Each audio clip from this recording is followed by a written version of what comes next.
어느 조용한 시골 마을에 한 청년이 살고 있었다. 이 청년의 이름은 민수였는데 그는 어린 시절부터 할머니와 함께 살며 자라왔다. 민수의 할머니는 오래전 세상을 떠났지만 그녀는 민수에게 항상 중요하다고 생각했던 교훈을 남겼다. 할머니는 언제나 절대 개울 건너편의 산속으로 들어가지 말라고 말씀하셨다.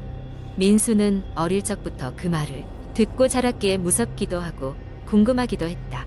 그러던 어느 날 민수는 오래된 할머니의 집을 청소하다가 낡은 일기장을 발견했다. 호기심에 일기장을 펼쳐본 민수는 그곳에서 할머니가 쓴 기묘한 이야기를 읽게 된다. 일기장에는 예전 이 마을에서 사람들이 실종된 사건이 있었고 그 사건들이 모두 산속에서 발생했다는 기록이 있었다. 특히나 할머니는 특정 나날에 산속에서 이상한 소리가 들린다고 적어놓았다. 그 일기장을 본 후 민수는 점점 더 그 산에 대한 호기심을 억누르기 힘들어졌다. 결국 어느 날 민수는 결심했다. 할머니의 경고를 무시하고 궁금증을 풀기 위해 산으로 들어가기로 한 것이다. 그는 비밀스레 준비를 마치고 저녁 무렵 개울을 건너 산으로 향했다. 산속은 생각보다 더 으스스했다. 낮 시간에도 햇빛이 거의 닿지 않는 숲속은 이미 어두워지기 시작했고 짙은 안개가 깔리면서 시야는 매우 제한적이었다. 민수는 불안한 마음을 애써 달래며 발걸음을 옮겼다. 산속 깊이 들어갈수록 그를 감싸는 정적은 점점 더 그의 신경을 곤두세우게 만들었다. 어느덧 성곽처럼 둘러싸인 작은 공터에 닿았을 때 민수는 그곳에서 무언가가 자신을 쳐다보고 있다는 강한 느낌을 받았다. 순간 어디선가 들려오는 흐느끼는 소리. 그는 몸을 움찔하며 주위를 둘러보았다. 흐느끼는 소리는 점점 크게 들리더니 고지어 여성의 낮은 웃음소리로 변했다. 민수는 무언가 잘못되었음을 직감했지만 이미 늦었다. 갑자기 공터 정중앙에 서 있는 낮고 오래된 돌비석이 그에게 눈에 들어왔다. 그는 무언가에 홀린 듯 비석 쪽으로 다가갔다. 그곳에는 여러 이름이 새겨져 있었고 그 중에는 그의 할머니 이름도 있었다. 갑자기 바람이 불면서 나무 가지들이 격렬히 흔들리기 시작했다. 그러더니 어디선가 나타난 망령 같은 존재들이 비석 옆에 서 있었다. 이들은 실종된 사람들의 영혼이었다. 그때 민수의 할머니 모습도 보였다. 그녀는 상냥한 미소를 띠고 있었지만 동시에 슬퍼 보였다. 할머니는 민수에게 재빨리 도망치라고 손짓했다. 이해할 수 없는 기묘한 분위기에 어리 빠진 민수는 할머니의 손짓에 따라 간신히 몸을 돌려 마을 방향으로 달리기 시작했다.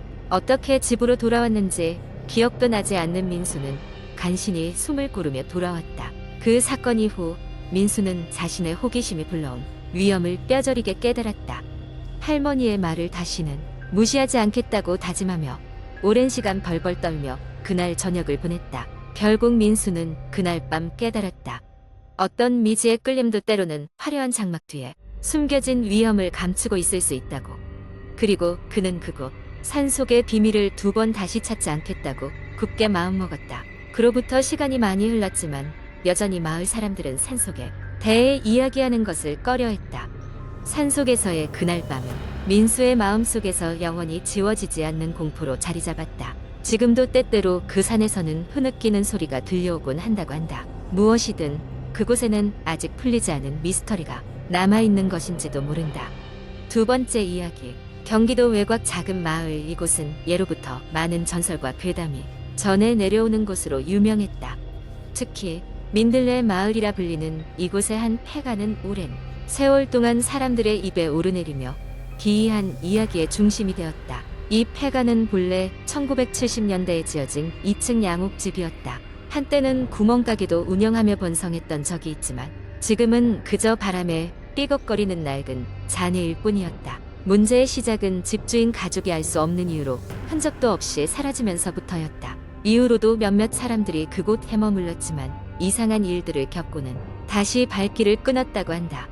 어느 날 탐험을 좋아하는 세 명의 친구 영훈, 수진, 그리고 민석은 그 폐가 탐험을 결심했다. 할 일 없이 무료한 방학 중 하루를 보내던 그들은 인터넷에서 그 폐가에 대해 읽고 호기심이 동하여 직접 눈으로 확인하지 않은 생각에 이르게 된다.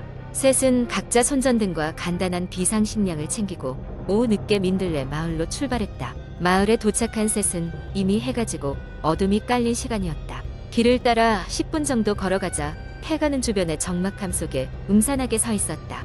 유리창은 대부분 산산조각이 나 있었고 문짝은 한쪽이 떨어져 나가 바닥에 나뒹굴고 있었다. 정말로 가야 하는 거야? 수지는 처음부터 탐사에 반대했지만 친구들에 의해 결국 이곳까지 오고 말았다. 영우는 농담 반 진담 반으로 말했다. 에이, 여태껏 수많은 사람이 갔다 왔는데 무슨 일이 있겠어? 셋은 손전등을 켜고 조심스레 폐가 안으로 발을 들였다. 내부는 오래된 먼지 냄새로 가득했다. 거미줄은 온 사방에 쳐져 있었고 벽에는 정체를 알 수 없는 얼룩들이 여기저기 남아 있었다. 1층은 별다른 것이 없어 보였으나 2층으로 올라가면서 분위기는 점점 더 기괴해졌다. 2층 복도의 끝에는 3개의 방이 있었다. 왼쪽 방은 책들이 흐트러져 있는 서재, 가운데 방은 주인 침실로 보였다. 그리고 마지막 방은 문이 굳게 닫혀 있었다. 문 앞에 다다른 민석은 이상한 바람 소리를 들었다고 했다. 그러나 영훈과 수지는 아무 소리도 듣지 못했다. 민석의 표정이 급격히 창백해졌고 그는 갑자기 문을 열지 말자며 안절부절 못했다. 두 친구는 그의 비정상적인 반응에 놀랐지만 그 말을 무시할 수 없었다. 그때 지하에서는 원인을 알 수 없는 소리가 들려왔다. 마치 무언가를 끌어당기는 듯한 소리였다. 겁에 질린 그들은 일단 밖으로 나가기로 하였다. 계단 아래로 뛰쳐내려오는 순간 수진의 손전등은 계단 밑을 비추고 있었고 민석의 발길은 갑자기 멈췄다. 뭔가 있어. 민석의 손목에 식은땀이 맺혀 있었다. 영훈이 손전등으로 비춰본 계단 밑에는 사람이 얼굴처럼 보이는 무오한 형체가 있었지만 곧바로 사라져버렸다. 셋은 더 이상 어두침침한 집에 머물고 싶지 않았다. 그들은 급히 밖으로 나왔고 폐가를 등지고 서둘러 마을을 빠져나왔다. 마을을 완전히 벗어나 도심으로 돌아온 후 민석은 차마 설명할 수 없었던 당시 경험에 대해 입을 열었다. 문 너머에서 뭔가가 우리를 노려보고 있는 것 같았어. 그리고 그 존재가 우릴 내보내려고 했던 것 같아. 탐험은 끝났지만 셋은 마음속 깊이 수 없는 두려움을 안고 살아가게 된다. 그 폐가에 대한 흉흉한 소문은 이후에도 끊이지 않았고 민들레 마을은 여전히 많은 사람들에게 미스터리한 장소로 남아있게 된다. 세 번째 이야기. 서울의 외곽에 위치한 작은 마을인 오산이는 밤이 되면 이상한 기운에 휩싸이곤 한다. 도시는 현대화의 물결에 휩쓸렸지만 이 마을은 여전히 옛 모습 그대로였다. 특히 인적이 드문 황량한 도로를 따라 늘어선 오래된 집들은 때때로 지나가는 이들에게 숙연한 기분을 안기곤 했다. 이 마을에는 오래된 전설이 하나 있었다. 바로 달 그림자라는 이름의 귀신에 관한 이야기였다. 이야기에 따르면 이 귀신은 달이 가장 밝게 빛나는 밤에 나타난다고 했다. 무덤 같은 고요함 속에서 그녀의 발소리는 마치 잊혀진 노래처럼 은근히 울려 퍼졌고 누구든 그 소리를 들으면 영원히 길을 잃게 된다는 거였다.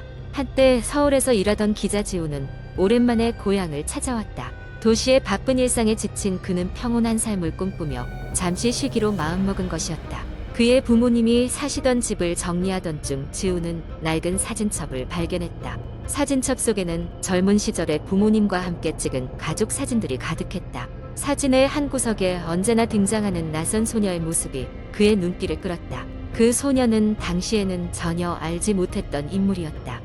소녀의 모습이 자꾸 머릿속에 맴돌던 지우는 마을 어귀의 노파를 찾아갔다. 노파는 조용히 지우의 이야기를 듣고는 한참 동안 아무 말이 없었다. 그러다 그녀는 떨리는 목소리로 말했다. 그 소녀는 아마도 혜영일 거야. 그 아이는 아직도 여기 남아있어. 무엇을 바라느냐는 모르겠지만 당신을 기다려왔던 것 같아. 사실 혜영은 오래전 근처 숲에서 실종되었던 아이였다. 달빛이 환히 비추던 어느 밤 아이는 집으로 돌아오지 않았고 마을 사람들은 아무리 찾아도 그 흔적조차 발견할 수 없었다. 그 후로 마을에서는 달이 환한 밤이면 어딘가에서 발소리가 들려온다는 이야기가 시작되었다.